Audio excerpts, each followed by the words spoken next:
This is 365 Sports, powered by Sikkim365.com. Welcome to the Triple Option. Here's your host, Paul Catalina. Welcome back. Alongside my good friend, Pierre Nugent, who I currently cannot see on this monitor, Jack.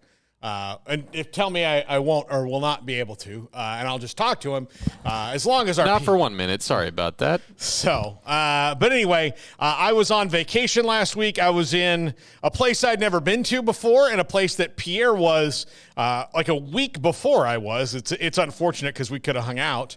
But I was in Palm Springs, which is the absolute, and forgive me for using this word, but I'm just going to say it, it's the tits. It's unbelievable. It's wonderful. Other than being 100 degrees, which I'm used to because I live here, it's a very dry heat, which right now we have a very wet heat in Texas where you take a shower, you walk outside, and you're like, well, that didn't take. Might as well either go back in and take another one and not come back outside. But I was in a pool most of the time. I will tell you, I stayed at the JW Marriott, which is one of the best hotels I've ever stayed at staff-wise. They were absolutely fantastic and wonderful there in Desert Springs, which is in Palm Desert. It's a wonderful, wonderful, wonderful place. So my wife, Amanda, and I had a wonderful time. And Pierre, it's very wonderful to see you. Wonderful to see you too, my friend. I don't recall, maybe 2 weeks ago, I was just looking at you just now. I can see you. Hopefully, if you can't see me, you're not missing much. But are you growing a beard? Is this I feel like I've had a beard for like 5 years. Have you? Yes, you though? I have. I don't know about that. Mm-hmm.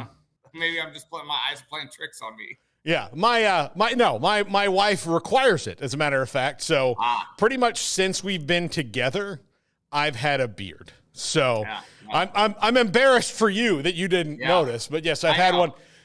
Maybe it's darkening up and filling in the spots. So yes, I've had a beard. Maybe that's what it is. The last time we saw each other in person, I did not have a beard. Yes, maybe I'm hanging on to that memory of the Super Bowl when you were here in Minnesota when it was -8 outside, and who could forget that? On a warm day, it was -8. Yeah, I know. It was so bad. You know what? And this is what I tell people: I would rather have the 118, 120 Palm Springs desert Mojave weather than -8 any day of the week. Day of the week. Yeah. No, I've got them on my screen now. So we're all good. I can see them. But yeah, no, I would rather have that. Here's the difference. And this is when people like Uber drivers would ask, like, what's the difference between the humidity and here? I said, okay, well, when it's 99 degrees and it's like 75% humidity, like you're immediately hot. Like you walk outside and you feel gross and it feels terrible and it's awful. In 100 degrees, you can feel that it's hot, but it doesn't come on you as quick. So, like, if you're walking down the street in Palm Springs and, you're going to a restaurant and, taking your wife into a shop or you're going here, you don't notice it until you really, until an hour in. And then but when it hits you, it's like Butterbean. Like, all of a sudden, he comes out of the corner and just punches you in the jaw and you're knocked out because it's so overwhelming. So that's what I would say. You can last a little bit longer. But, again, I was in a pool, and every day, somebody came by and was like, oh, hi, Mr. Catalina, would you like another drink? And I'd be like, of course I would like another drink. That's why I'm here. So they just kept on coming. So if you've not been to Palm Springs, in the Palm Springs area, we stayed most of the time in Palm Desert, which is, one of the communities there. That's what you need to go. It's beautiful. It was good enough for Sinatra. It's good enough for me. That's all I'm saying. I will say this. My aunt and uncle have lived in Palm Desert for the last 30 years at least, and we would go down there and visit them, longer than 30 years now that I think about it. We go down there and visit them every Easter or every summer, one of the two. Sometimes we'd go there twice a year. It is still to this day, Palm Desert, one of my favorite places on earth.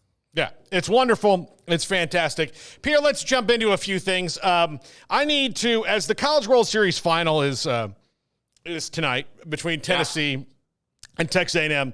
I think I've discussed with you my long and painful, hour-long, as Florida State alums, painful history with the College World Series. We are now 0 for 24.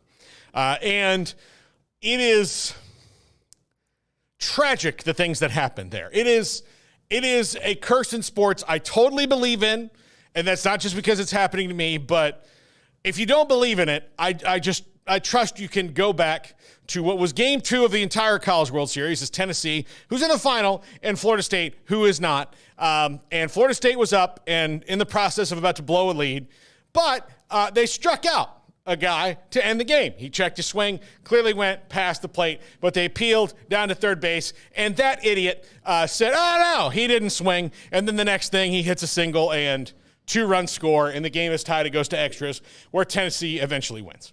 And so I'll throw this other stat out there. So yesterday I'm watching, and Tennessee is the number 1 overall seed. No, since they started seeding overall, the top 16, when they started doing that, was 1999. The only team that's ever won after being the total number 1 overall seed was Miami in 1999, who beat Florida State in the final.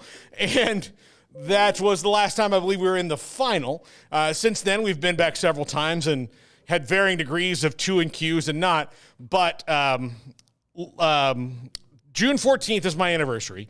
That was the day they were playing. Right before we're supposed to go to the anniversary dinner, that crap happens, and I was miserable the whole night. Ugh. Just miserable the entire night. We went down to like a hibachi place. The guy's making the, like the little steam engine onion and, bunnies with the shrimp and all that stuff. I wasn't entertained. I was mad. I do wonder, is there a book of jokes for hibachi chefs? Because they all do seem the same. It's kind of the same act, Pierre. Did you get the onion ring volcano or whatever? Yeah. Like, is it onion ring or is it big pieces of calamari? I can't remember. It's onion, it's onions. Yeah.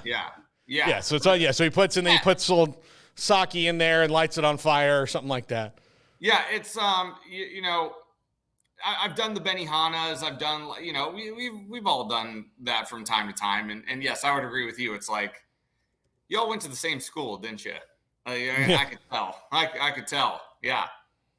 Yeah. No, it was, but I was very depressed, and I decided I have a new villain in my life, and that's Tony Vitello, the coach at Tennessee. He argues about every call. He's like the Luka Doncic of college baseball coaches. Literally every call, even stuff that I think goes his way, he'll just yell about because he's a yeller, and I'll tell you, he's my least favorite Italian right now. Of all the Italians, he's my least favorite. I hope, okay, now this has got to have to prompt. We'll maybe have to get to this next week, but I think by this time next week, I'm going to need a list of all the Italians that just are, on the bleep list for you from top to bottom. That have disappointed me? Yes. All the Italians who disappointed me. Yes. I would imagine we can cover a whole hour on that show just on that topic alone. Yeah, there's a lot of them that have.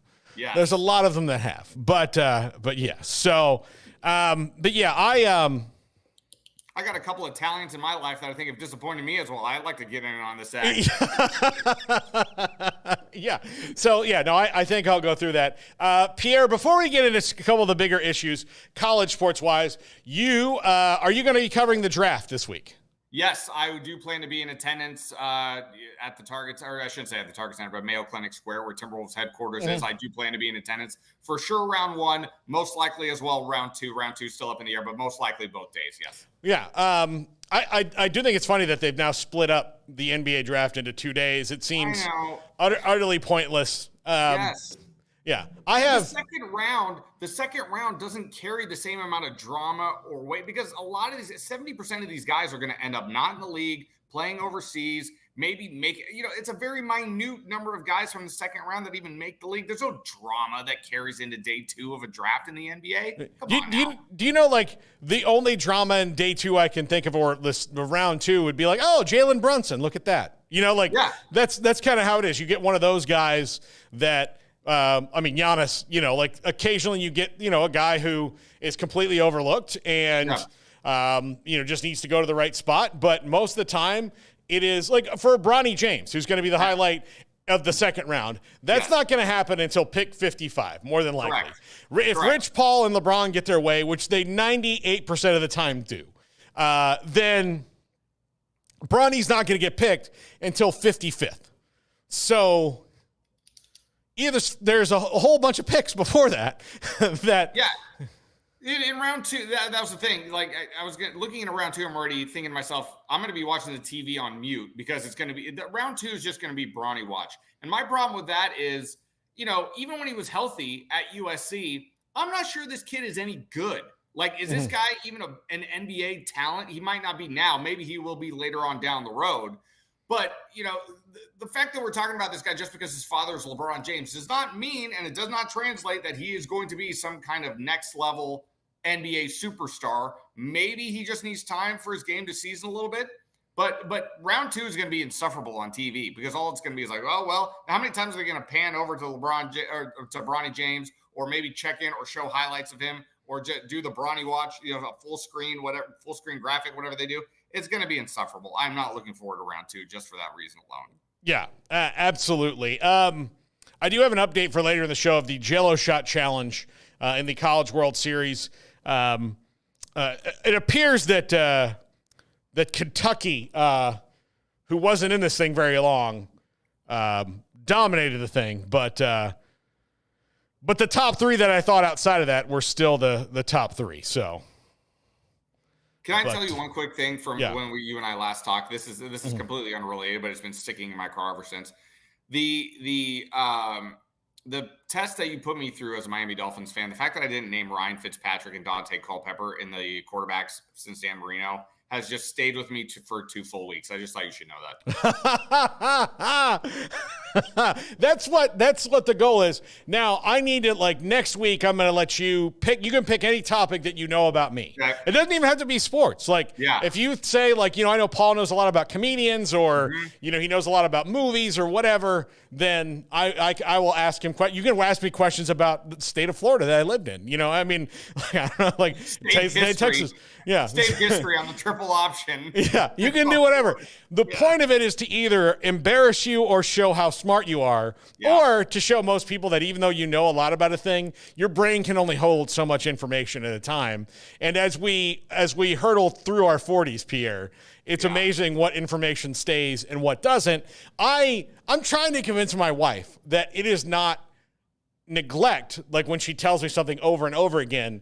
It is biological that my brain cannot hold it. And there's a fact that's in the spot that should occupy the thing that I should have there, the thing that she wants me to remember to do. The problem is that thing is useless, but it's powerful. So it's got, it's got a thing of that there were, that there's 5 Robins. I don't really need to know that there's 5 Robins. I don't need to know that it's Dick Grayson, then Jason Todd, then Tim Drake, then Kerry Kelly and Damian Wayne. Yeah. So I don't need to know, those are the actual names of the characters. That's how if you can tell, I wouldn't do well with girls until later on in life when I got this thing. But that information is there, and didn't I tell you to do this thing? It was there, but it drove to that spot thinking that it was open, and it was occupied. And then instead of driving to find another spot that's further away, it just left. It just went home. No, I mean, me and my girlfriend live together now. And then later on that day, after you and I did the show, about, I'd say 5 or 6 o'clock, I'm sitting on the couch and I just turn over and I said, I can't believe I missed Ryan Fitzpatrick and Dante Culpepper. And she's in the kitchen and she's like, are you talking to me? What the hell are you talking about? That just stayed with me. Guys, women have the ability, most of them do, but men, we don't, which is the useless information that we're entertained by, right?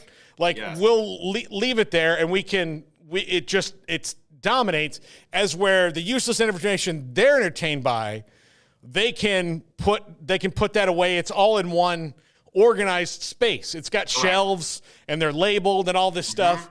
And mine is just in a box marked Paul's brain. That's it. Yeah. That's all that it is. There's a lot of stuff in there. There's a lot of good stuff in there. There's a lot of useful stuff in there. But if you want to find it, you're going to have to wade through, how many James Bonds were there, or You know. Could not think of a better way to describe it, too. I mean, that's not as accurate as it gets. Yeah, 100%. It is. It's just a big box that says Paul's brain or Pierre's brain, Correct. Jack's brain. Jack's young, so he hasn't quite had to encounter this yet because his mind still works. It's like a steel trap. But, you know, as you get older, it just, you know, things move on. I would imagine that a woman's brain is much like, you know, a Harry Potter library where the books just automatically come off the shelf magically and down. Like, oh, reference this one, and boom, it comes off, down, insert the brain. Like, it's amazing. It's amazing. Like, when you think about arguments you've had, she'll remember specific things, and I remember that you didn't like the mayonnaise I bought. Right. Like, that's what I remember. I didn't. I don't know. I think it was that. All right. When we come back, Pierre, I want to go through. So you were here when the Longhorn Network launched in Texas, and it was it's a huge controversy, and it ultimately is the thing that created as much distrust in the Big 12 as there was that led Texas to leaving. Well, now the Longhorn Network, as of 6 days from now, will cease to exist. It's going to be over. The Big 12, as we know, like, they're going to be gone in the SEC. So there's not going to be a Longhorn Network anymore. Right. Well, Learfield IMG, Learfield Sports, has come up with a plan for that, which really, and I'm going to do this, I'm going to compliment them, is kind of brilliant, and I think everyone should copy it. But that's next. This is the Triple Option on 365 Sports.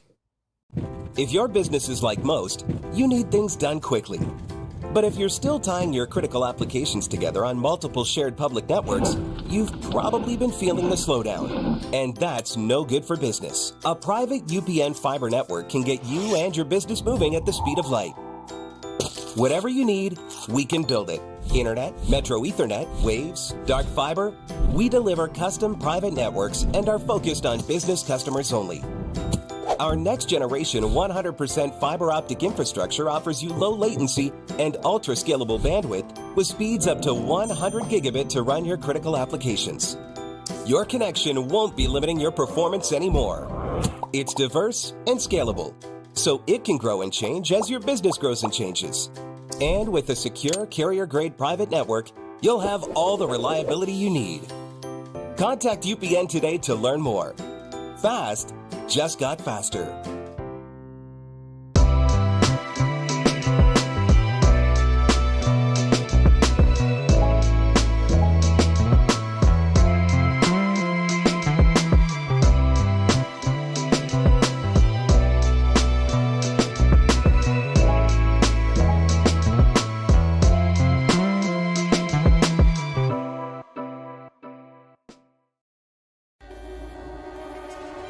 This is 365 Sports, powered by Sikkim365.com. Welcome to the Triple Option. Here's your host, Paul Catalina. Before we get into our topic about the Longhorn Network, I'm going to give an update to the Jell-O Shot Challenge. And I'm ashamed of my alma mater right now. Ashamed. I had pegged them to be number one. I thought that they would rock it out. Now they're not even close.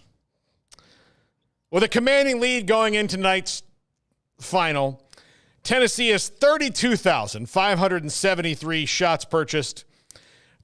Texas A&M at 28,925, and I picked them second to last because, like, it's not really their thing, right? It's not their thing. In third place with 6,930 shots, Kentucky. I just thought since it wasn't bourbon, they wouldn't drink it. That was my guess, so I was wrong. Right after that, with 4,902, North Carolina. At 4,634, at least we beat the Gators. Florida State. And 4,375 would be the Gators. And then NC State with 2,787. And with 1,702 and bringing up the year, no surprise in this, the most elite academic institution of all these, and none of these are slouches, but Virginia is a very elite academic institution, 1,702. So that's where they are. So the Jell-O Shot Challenge, unless A&M rallies huge tonight, Jell-O Shot-wise, Tennessee is probably going to take that. And congratulations to the Vols. I thought they would be in the top three no matter what. I didn't realize that they would be doing, they did about half LSU numbers. I think LSU was somewhere in like the 70,000s last year. but Tennessee and A&M, congratulations on doing so well. So absolutely. Yeah. That's a very healthy number. Yeah, very healthy. Absolutely. So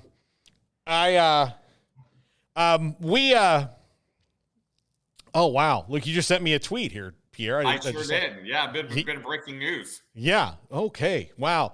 The original challengers are going to have another challenge. Okay. Well, that's going to be. I'm very excited. That we can leave that for later. You'll leave that for later. Breaking news. That's. I'm very upset about how All Stars finished out last week. So, really? Oh, we have to get to this at some point. Yes. Very upset about that. I thought it was a little bit. I think they could do better on the rules. Where there wasn't such a clear advantage for one person. Okay. Yeah. Who is awful, by the way, just awful. I have thoughts as well. Yeah. I have thoughts as well. So we'll get to that before the end of the show. But first off, I guess it was 2012, 2013, like whenever the Longhorn Network launched. And, they stumbled out of the gates, not like the Pac-12 network did, that didn't get carriage like almost, in anywhere that mattered, especially for the Pac-12. The Longhorn Network, it didn't get DirecTV for a while. It didn't get Time Warner for a while, but eventually, the ESPN negotiated the rates to where it was fair. And the thing that they ran into was, DeLoss Dodds basically, walked out and said, like, everybody loves the Texas Longhorns or everybody hates the Texas Longhorns. What he didn't take into account was that once you cross the borders of the Lone Star State, nobody cares. Like outside of Oklahoma and Texas, right, no one cares. So like, okay, yes, Oklahoma, they care. But once you get to, Denver, Colorado, no one cares. They care even less than Los Angeles. They care even less than Seattle. They don't care in Cincinnati. Like as far as, I'm not going to hate watch Texas volleyball. Like I'll hate watch a football game, but you guys only have one, and usually it's not a great one. So again, what are you doing? Like it's not worth it. Like, so Texas has this network, and the SEC's like, what would be better is if we just did a whole, like the Big Ten, like we just did a whole network of all of ours, and everybody else did that. And the Big 12 never did it. And I don't think it's been actually that bad of an idea for them. And I don't think it's, it's not got them locked into some crazy deal like the ACC.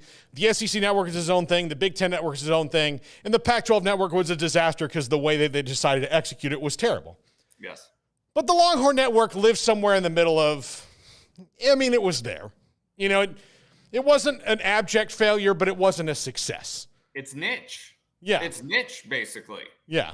And that's a tough way to launch. When you're trying to launch a medium such as that, especially when trying to get on TV and you're trying to maximize eyeballs, you said it perfectly. Once I leave the state of Texas, if I'm in Louisiana, I'm in SEC country. I know Texas is going to be joining the SEC, but we're in SEC country. We're in LSU country now. What the hell do I care? What's going on with Texas? What am I turning on the Longhorn Network for? That's where I always felt that was like it was a bold choice to launch its own TV channel for such a niche product. Yeah. That was the thing was, all right, so it's going to be Longhorn stuff.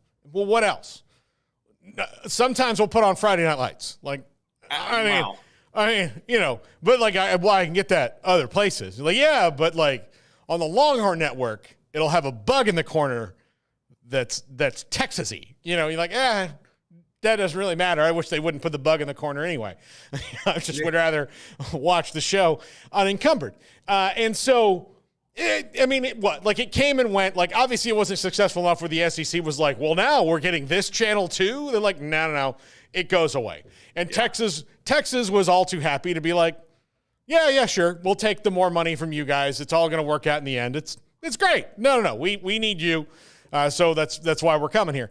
And now, though, Learfield Sports, who owns their media rights, has launched a totally free Longhorn Network for anybody who wants to watch it. Now, it's going to be free because they're going to sell the crap out of ads on it. There's going to be but there's going to be everything that you're missing from the Longhorn Network will now be on here. So if you're a Longhorn fan, this is great for you. Other schools do this, but they have like a pay thing. I don't think that's a good idea. I think it should be free for your fans. If it's not going to get carried on, like if the streaming rights are not, if ESPN doesn't pick it up, then it should be free for your fans to watch all the time, all over the place. And Texas has the money to be able to do this anyway, and the advertising power to do it. But I think it's a fantastic idea. I mean, for me, and as somebody who's in the local news business and on television or works in television, I can't believe I'm saying this myself, but haven't we reached a point now too where the University of Texas doesn't exactly need a TV channel? Like, have you ever heard of YouTube? You can launch your entire brand on YouTube, streaming all this stuff that is easy to find. You don't have to sit there thinking in the boardroom thinking we have to get in so many households. We got to get an X number amount of households via the TV. We don't live in that world anymore. You put up a YouTube channel, you have a staff that puts it together. I mean, the overhead is probably lower. The cost is probably lower. And you're probably, you can still sell advertising on YouTube. So, I mean, I think this is a better idea for sure than the original Longhorn Network. But, it always fascinates me to see where media goes and how it's operated these days, especially in the world of streaming now that we have it. Yeah, I think it's a good idea. I wish people would do it. It does make it harder. Like, I know that the guys in Austin, this, when the Longhorn Network launched, so much stuff was steered towards the Longhorn Network because they had to fill it up. And so if you were a local media guy in Austin, you're like, well, I'll get what I can when the network is done. And then by that time, because of all the network exclusive, the coach is like, we're gonna do what we can do, and our guys are good, and they're healthy and strong, and they're in a good headspace. And so you didn't get the good stuff. You were getting the remnants. Like, oh yeah, you just spent an hour at the Longhorn Network. Here's 10 minutes for these people who've been waiting outside. That's kind of what they got. Now they've morphed it over the time, and it's going away, and it'll be free in-house stuff, and most of it won't be football. I mean, it'll be a lot of football on it. That's going to be the big selling point for Learfield, I'm sure, but there's not going to be any football games on it. The football games are all going to be on ESPN or whoever they're playing. They're all going to be on national television, so they don't really need that anymore. But I still think most people should do it, and I know. And look, this is coming from us. Our company has a pay site message board and all that. And if you're into that, you should sign up for it. But when it comes to live carriage of sports events and things like that, that there needs to be you need to have something that's there for everybody to get free of charge. Like, I know you're trying to make subscription fees, but I don't think it benefits you. I think you can probably make just as much money and not have to worry about it. And then by just giving that stuff to people for free who want to watch it. Paul, I don't know if you know this, but when you have a television channel that runs 24 hours a day, it's kind of hard to fill content. 24 hours is a lot. Well, it's a lot. That's why. It may not sound like a lot, but it's a lot. Yeah. That's why randomly, Sunday at noon, I'm sure this way on your station, you would think Sunday at noon you could put something on, but it'll be like, hi, I'm Cindy Crawford, and these are drapes. Yeah. These are the Cindy Crawford drape collection, and it's just these people they buy the chunks of advertising. We'll put it on at 12:30 on Sunday when everybody's at church. So there you go. But you can only show Texas beating USC and Texas and Michigan in the Rose Bowl from 2000 or whatever so many times in a day. Yeah, you can't. Yeah. It's a challenge. It's a big challenge for people who don't really fully understand the undertaking of what it takes to launch a sports channel in particular, and all the hands and all the finances and all the foresight that you need to have in order to fill time, appease your customers, appease your fans. It's a nightmare. No part of me would ever want any part of that excursion. None. No, and I can prove this to you in another regard. How hard it is to fill 24 hours? Yeah. There are several 24-hour news networks. Yes. And outside of days like election days, tragedies, big-time national or world tragedies or big events, a president dies, or the queen or something like that, or the royal wedding, big events that are unique to they don't happen all the time. there's really only about 90 minutes of news in a day.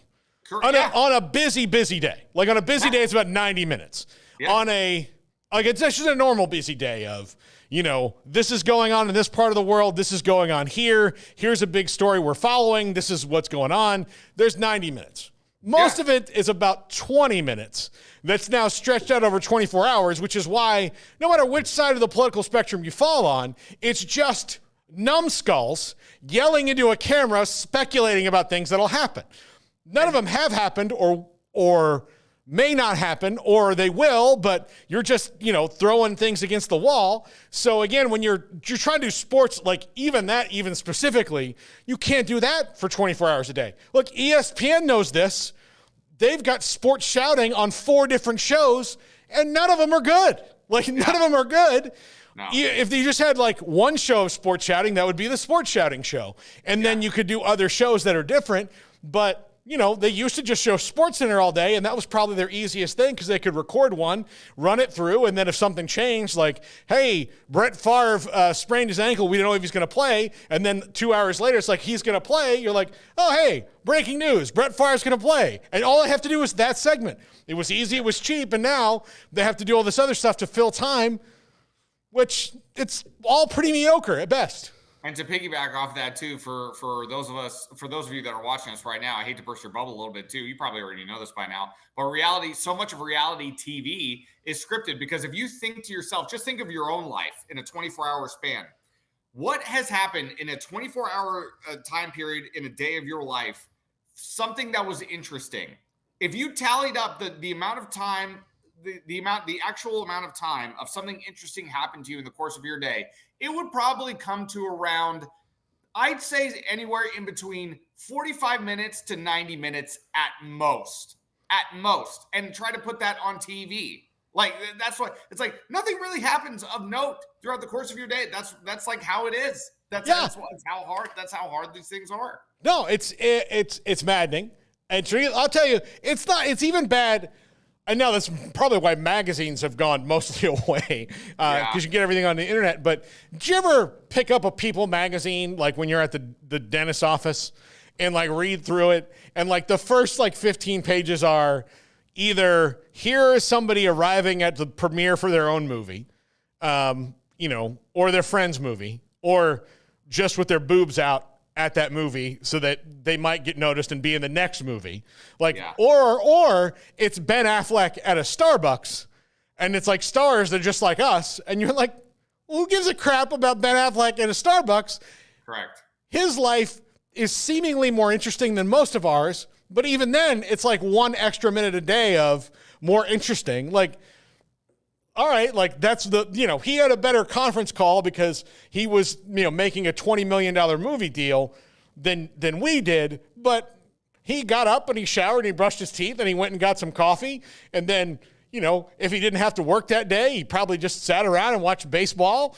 And that's what we all do. And so it's not even that interesting. Nothing that's going on, which is why we should all get out more. But nothing that's interesting is going on. And the Longhorn Network just kind of rolled in listen, if people will watch Wolf Blitzer and that all day long, then they'll certainly watch Vince Young. They'll certainly watch this stuff. And it's certain people will, but not everyone. Yeah, and on top of it, too, listen, everybody knows in the world of college sports, it's football and men's basketball that are driving the revenue and are driving the eyeballs. And how much of, Texas tennis is somebody really going to – even though Texas produces great swimmers, Olympic, type talent, how many people are sitting down and watching the swim meet in April? It's you have so many different sports, but you really only have – 2, 3, maybe 4 that drive the content. And outside of the top 2,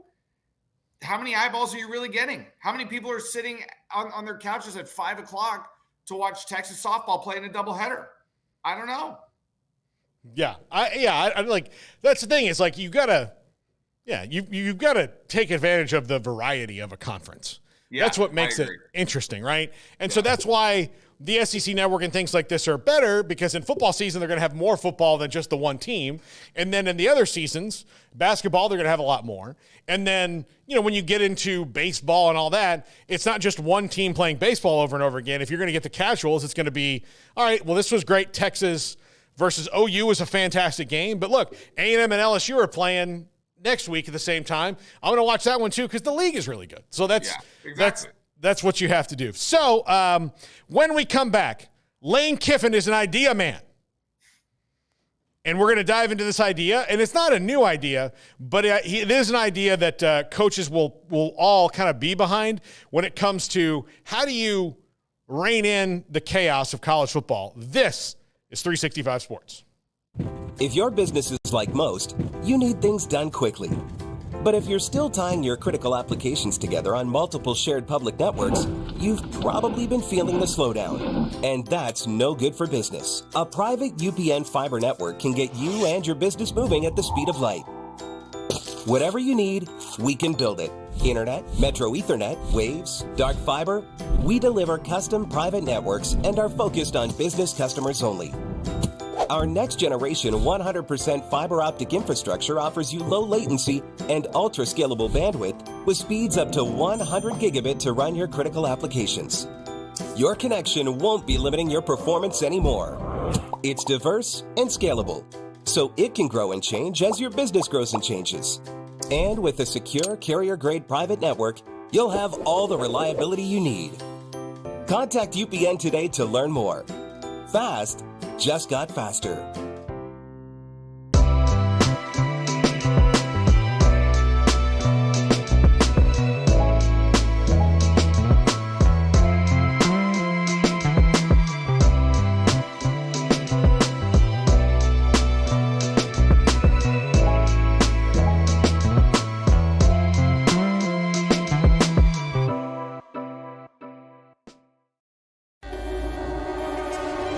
This is 365 Sports, powered by Sikkim365.com.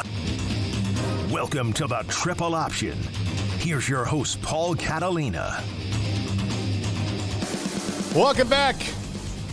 Pierre Newsroom alongside today. And Pierre, this is the first time in a month that I think you and I have done a show together because you had the... 2 weeks ago we did. 2 weeks ago. Okay, yeah, I forgot about that. I'm sorry. But yes, I was in a bit of a that was pre-vacation haze. Yeah. That I was in.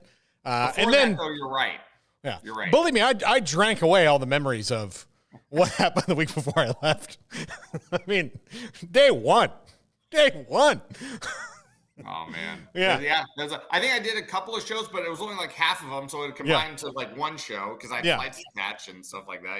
Yeah, but look, here's the thing: you are now excited because the Timberwolves, a team that you cover, they're exciting. Like you know what? You get to sit around Thursday night for the draft for about 2 hours before they really do anything. More than likely, unless they make some sort of trade or something. Right. But I don't think that's likely. They don't even really have any picks really to trade after the Gobert trades. I mean, they're kind of stuck there at 27, I believe. They're 27. They're right there at the end. So you're going to be like, oh, hey, cool, Kyle Filipowski or something like that. Like right, exactly. It's 100%. It's my job to convince the audience that they've heard of this guy at some point and how he could be a steal at the end of the first round. Yeah, absolutely. I hope, like Pierre, if you get anywhere near. Will you be near the owners at all? Will you get to? I don't think the owners will be there. We will probably speak with Tim Connolly, the president of basketball operations, I would imagine. But the owners, I don't believe will be there. I don't know if anybody's asked someone this, but it's a big thing for us here. All of us feel this way at 365 Sports. I think the world feels this way. The NBA draft as a television product sucks. It's really bad. Okay. One, because Shams and Woj know all the picks today, essentially, and they're just waiting to tweet them out 15 minutes before Adam Silver slinks his way up there to give them. And also, they have this stupid rule about the league year. And yes. Oh, and God. we'll call it I'm going to call it the Kobe Bryant rule. Oh, no. Yeah. Actually, it should be better called the Vlade Divac rule, but we'll call it the Kobe Bryant rule so people remember it better. But, and I've said this so many times over the years, this exact same way, but I really, there are Charlotte fans that could have a picture of Kobe Bryant holding a Charlotte jersey that he, after that, he never touched again. He never touched it. He never put on a Charlotte jersey. He was never going to Charlotte.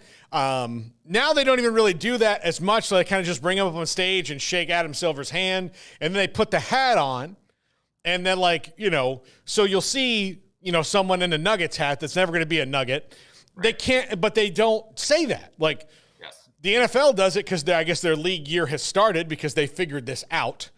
But the NBA, look, man, you're not going to veto this trade. So just say that this prospect is going to the Raptors. That way I can follow along and I don't have to go back later and read that this pick was originally was Memphis's pick and then he traded it to Oklahoma City. Oklahoma City traded it as part of it. Just tell me that this guy's going to the Raptors with the 17th pick. That's all I need to know.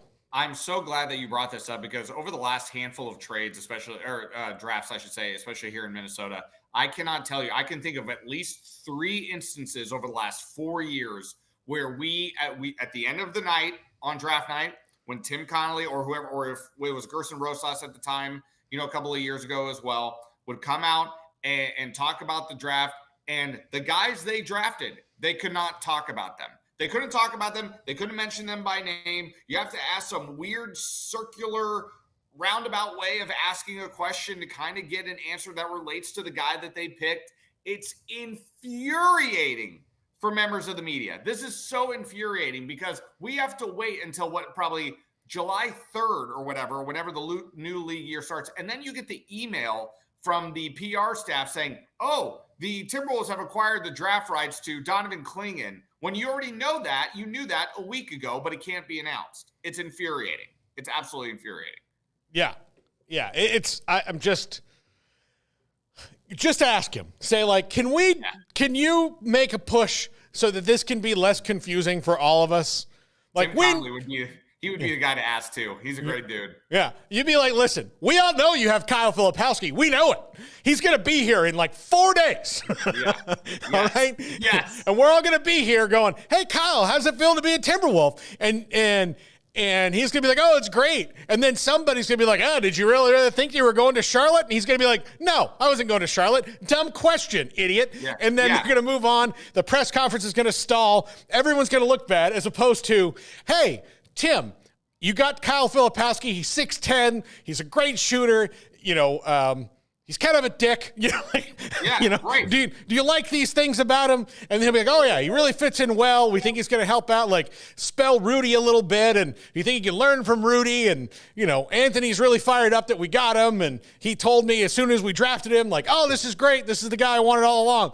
That kind of stuff as opposed to we feel good about the guys that we're going to get. And I'll see you in 4 days when I can say their names out loud.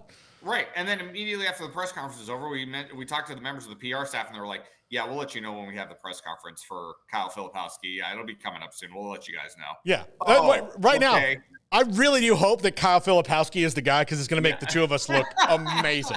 It's going to make us look amazing. We're gonna replay this. So this is date. I hope this has a recording date on it, and we can just punch it. The premonition that we had. We just improv their pick and nailed it, and then 100%. Probably nailed how the press conference is going to go, and then. Yeah, no reason to tune in on Thursday. Anybody in the Minnesota area who just happens to be watching the show right now. Yeah. The thing that's funny is you'll do a stand-up from there, and you'll be like, oh, yeah, they drafted Kyle Filipowski with the 27th pick, and here's what he had to say about it. But it's going to be a thing that he said about just the generally about a tall guy.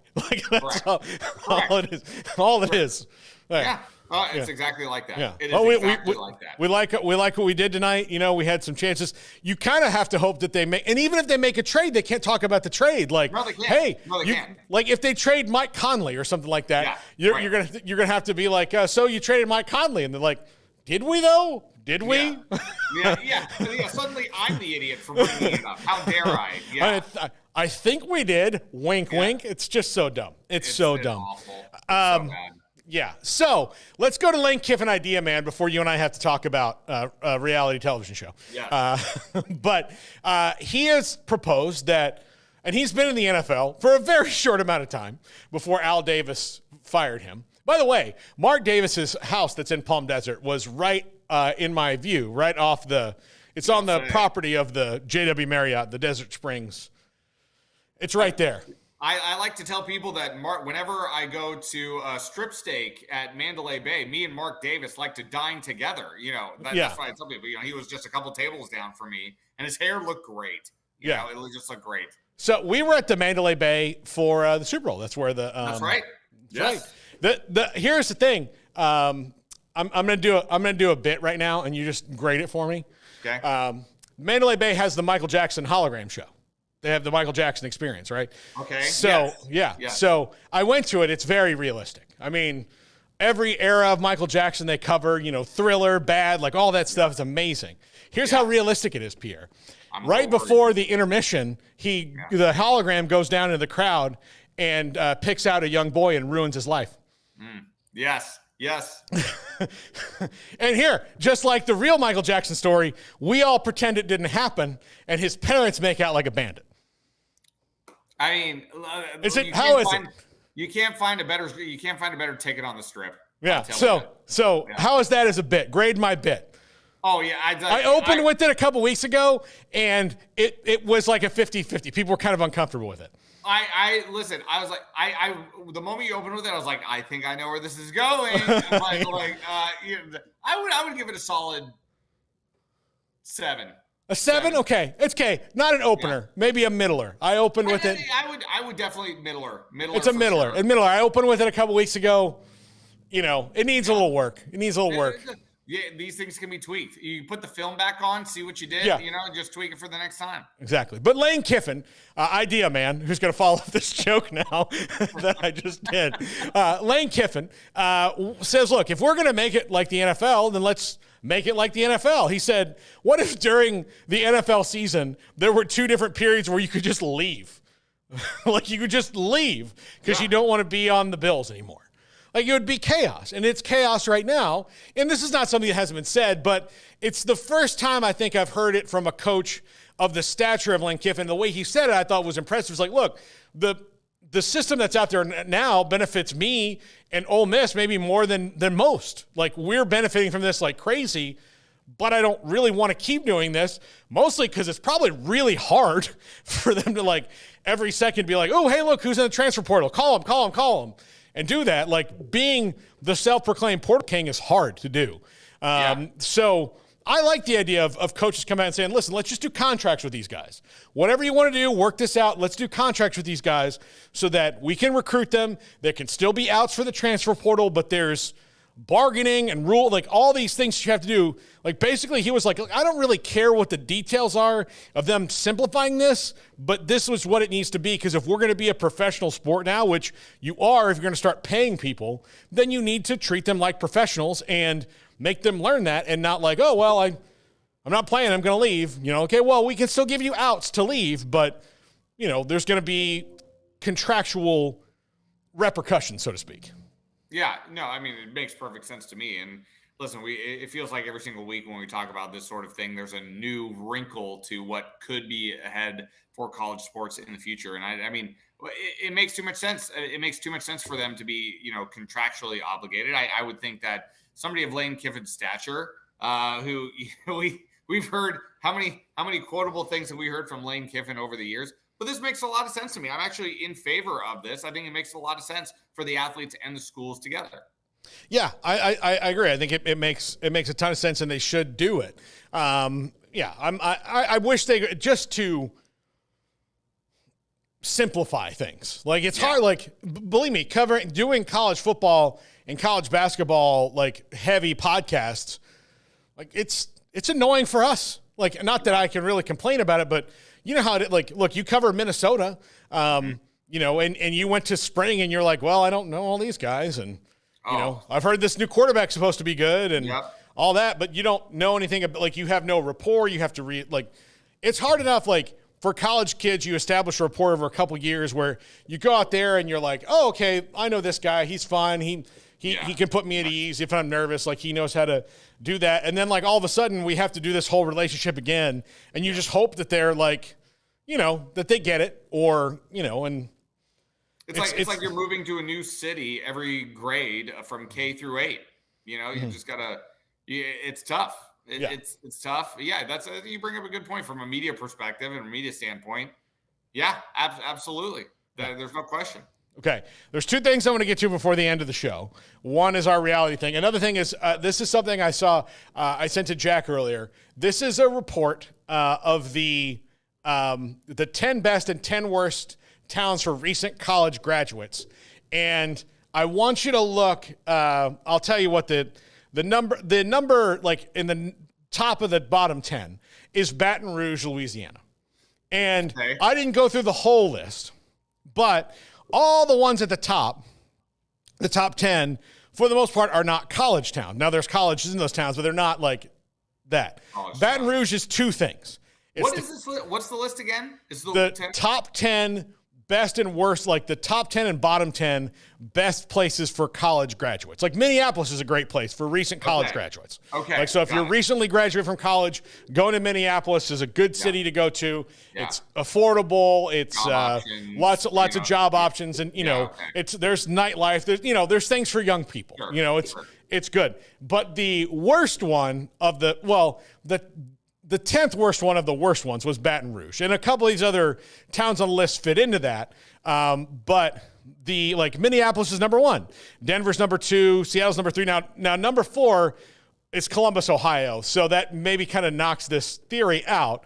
But Columbus is a gigantic, huge city. It's not just Ohio State anymore. It is. San Francisco, Phoenix, Raleigh, Washington, Atlanta, and Oklahoma City. So, but number 91 and number 94 are very specific college towns in Baton Rouge, Louisiana, and Syracuse, New York.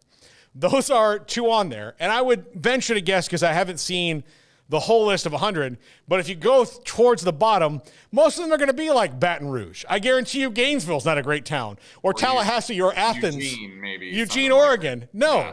And here's why, Pierre.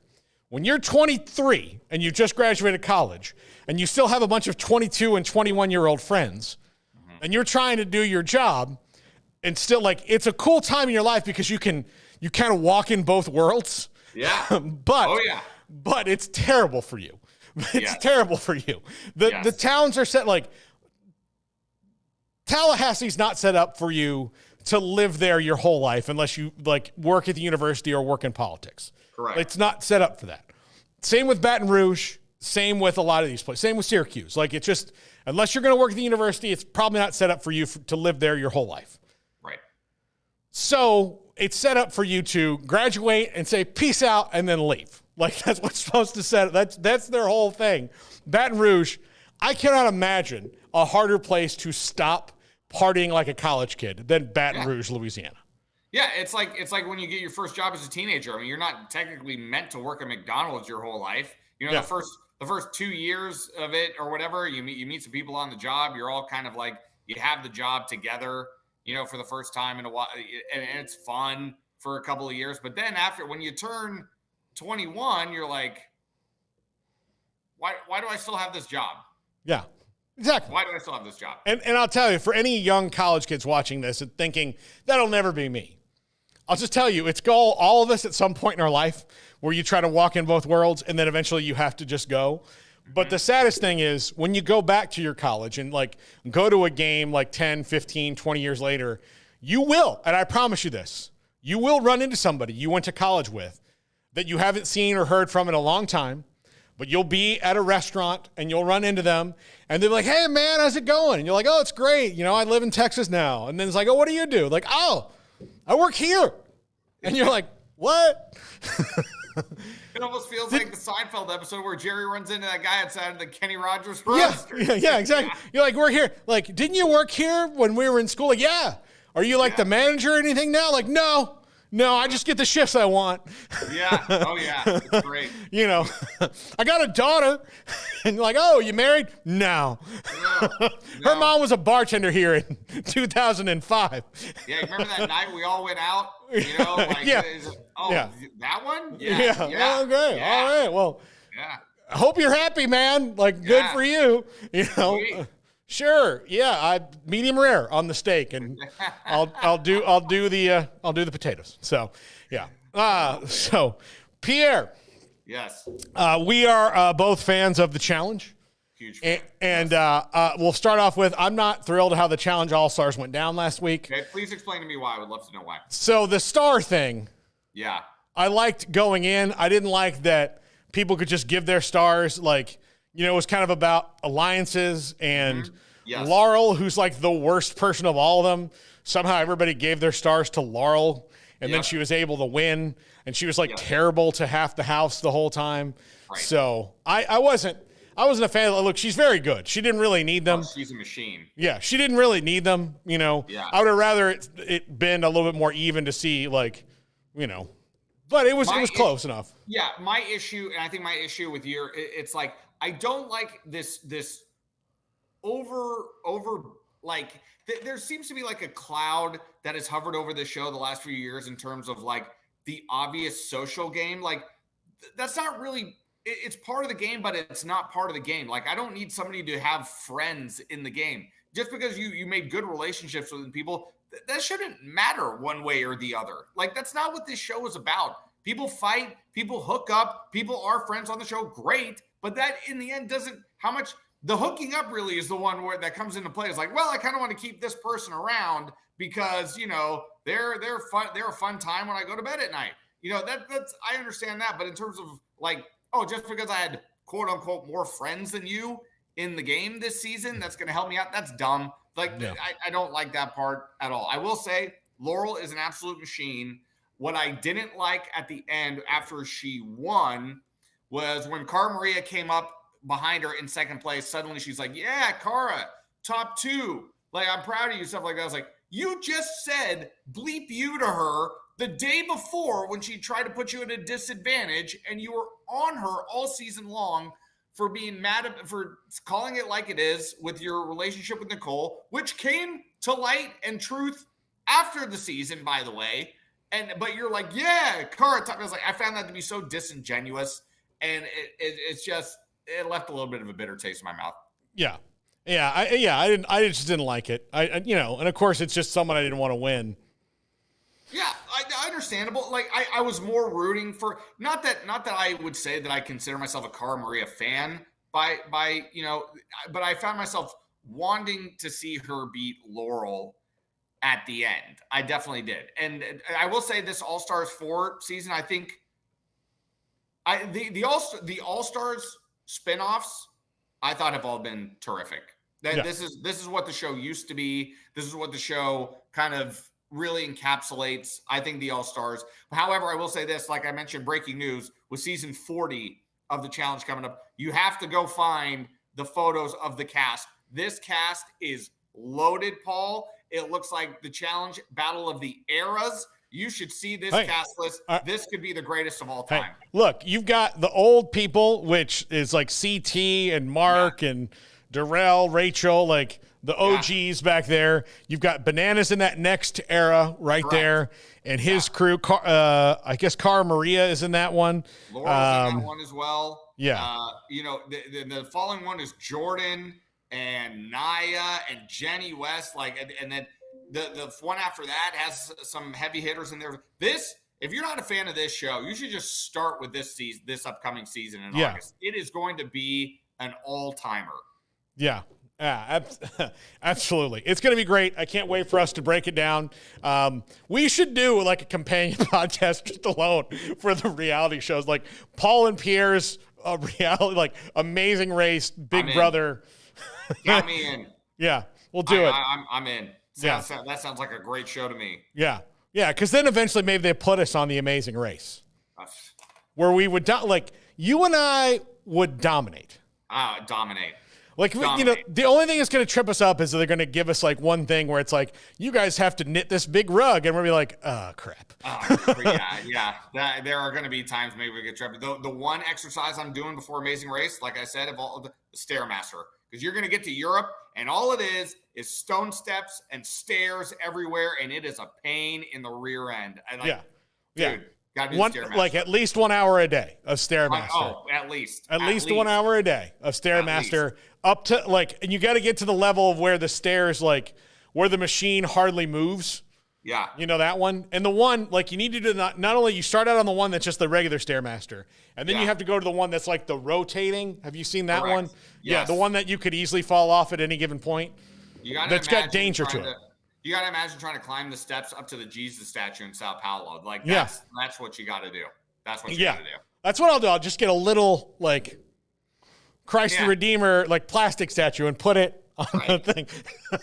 Yes. This guy. Just like that. Yeah. I don't understand why they decided to make him like, he's like, I'm going to do the airplane. Open arms. Yeah, I guess so. But his hands aren't like this. Yeah. They're like this. Yeah. Which that's what. Yeah. I would get. This, like this is come to me, my children, I love you. Yeah, this is what? It's palms up? Yeah, I would go. I would put if I'm building a statue of the Lord's Son, I would put the palms up. Yeah, yes. I would too. This is like I'm an airplane. Exactly. So that's what that is. All right, Pierre, I'll see you next week, man. 2 weeks in a row. Can't wait. All right, I'll see you then. This is the Triple Option. We're all back together in an hour. This is 365 If your business is like most, you need things done quickly. But if you're still tying your critical applications together on multiple shared public networks, you've probably been feeling the slowdown. And that's no good for business. A private UPN fiber network can get you and your business moving at the speed of light. Whatever you need, we can build it. Internet, Metro Ethernet, Waves, dark fiber. We deliver custom private networks and are focused on business customers only. Our next generation 100% fiber optic infrastructure offers you low latency and ultra scalable bandwidth with speeds up to 100 gigabit to run your critical applications. Your connection won't be